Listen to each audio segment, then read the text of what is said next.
Hi guys, and welcome once again to Curated Logic, where we try and up your brain game. Today we have another app review for you all.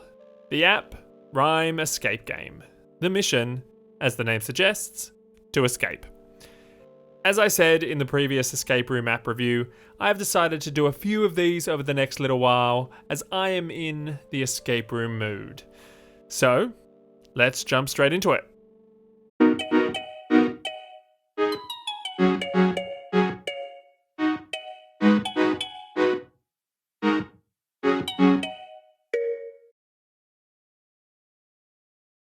So first off, what drew me to this game to begin with was the look.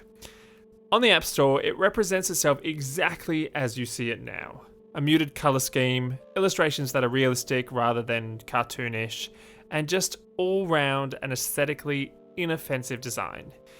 If you have watched my recent review on the new Scrabble app, you will know how much I do not enjoy offensive design. But of course, the aesthetics of a game or an app will only get you so far. If the functionality and the flow of a product is not great, it is not going to be very long before you delete the game anyway. Luckily, in this case, the aesthetics were matched by the app's flow. The primary part of this success was, as you expect from an escape room, the puzzles.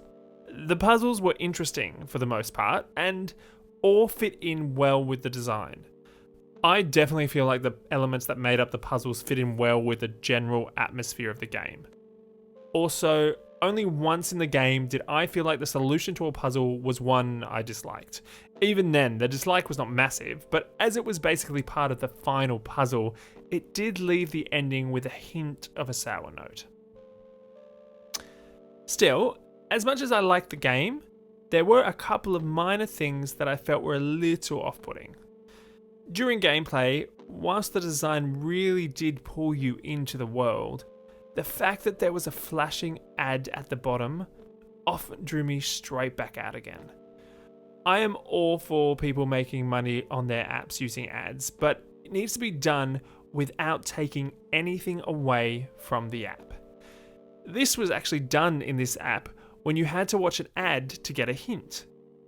Although it took you out for 20 seconds or so, once you got back into the game, you were likely there for a while before you had to have another hint, so it was not necessarily massively off-putting. But catching a glimpse of the ad down the bottom, for me at least, happened relatively often, and I found it irritating. Secondly, although the puzzles were good, I didn't feel any made you really use your logic and reasoning to a great extent. This is not to say some of the puzzles weren't challenging, but there were none that were really in-depth. When I play a game like this, I love to have a mixture of puzzles where the hard part is working out what to do, and some puzzles where the hard part is the actual doing. None of these puzzles were particularly hard in the actual doing.